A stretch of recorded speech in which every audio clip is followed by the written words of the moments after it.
আরও ভয়াবহ রূপ ধারণ করল ইরানের আইআরজিসি বা ইসলামী বিপ্লবী গার্ড। তাদের একের পর এক হামলায় কাঁপছে ইসরায়েল ও আমেরিকা।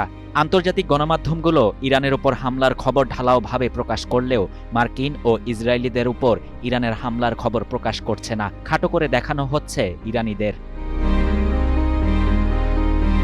এদিকে আইআরজিসি এক তথ্য বিবরণীতে বলেছে, শত্রুদের বিপক্ষে ওয়াহদে সাদিক ৪ বা সত্য প্রতিশ্রুতি ৪ শীর্ষক অভিযানের ১৯তম হামলার জোয়ার শুরু করা হয়েছে এবং সফল হামলা চালাচ্ছে তারা।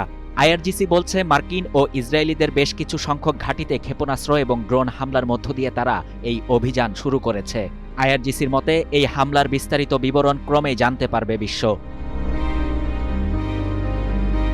ইয়া হাসান ইবনে আলীর সাংকেতিক নাম ব্যবহার করে এই নতুন অভিযানগুলোর জোয়ার শুরু করা হয় বলে বিবৃতিতে জানানো হয়েছে।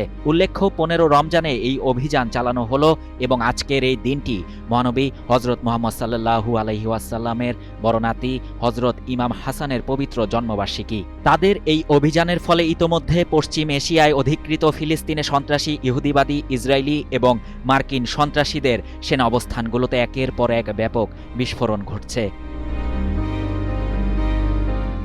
শাহরিয়ার শাফাত, বাংলা নিউজ 24।